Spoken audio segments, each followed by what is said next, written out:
Hey folks, Matt from artoftheimage.com. Got an email in from Igor Andrei Strejevic. Hope I said that right, Igor. Let me see. What does he sign off on here? He signs it. Okay, so I think Igor is a first name. I apologize if I slaughtered the last name. I like to try, but I'm often not very good.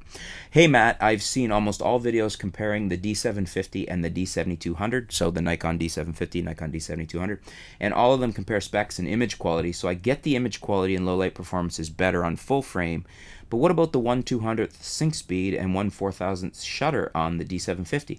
I think I understand how and why that is limiting on certain conditions, but just be sure I wish to know how it would really affect my photography. Should I choose the D7200 over the D750 if image quality on APS-C isn't an issue?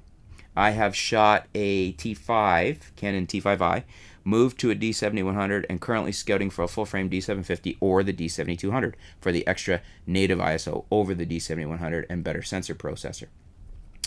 Thanks. Great thoughts and questions here. I don't have any problem with the D7200 using it over the D750. Ultimate image quality is going to be better on the D750, but it's darn good on the D7200. The situations with the sync speed and the slower shutter on the 750, you can run into that. The sync speed, David Hobby would argue that's a big issue. For me, I don't find it to be a lot.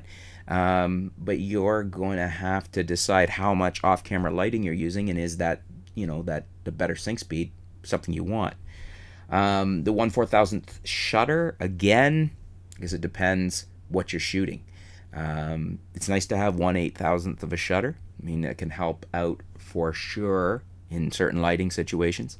It's more of what you're shooting and if that's going to be a limitation. If you're running up against it on previous cameras where these were limitations, then it's an issue for you.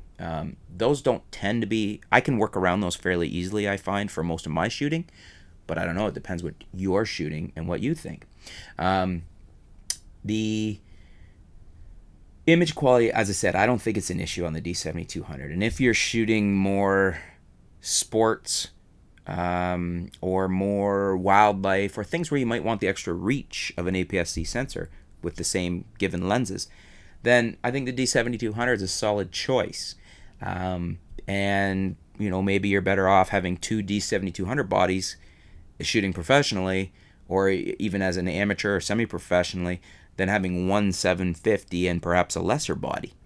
Because image quality on these things has come so far these days. If you can't get a good image out of any of the current lineup of DSLRs out there, it's not so much the camera, it's the operator. And the D7200, short of, it's got some advantages even over the D500. It's a very, very nice, very capable camera. I could shoot professionally all day long with the D7200. I've shot weddings with the D70 back in the day, and it was a very capable camera in its time. This runs circles around it. So, it comes down to preference. If there's a specific reason you need full frame, if you really need that little bit of better image quality, better high ISO ability, if you want that little shallower depth of field, then by all means get a 750, but I'd have no problem saying go ahead and get a 72 or even two 72s for the price. But what do you guys think? Do you agree with me on what I'm saying here? Are you going, whoa, you're off base, Matt, get to 750? Or are you going, yeah, I really like the 7200, I agree with you?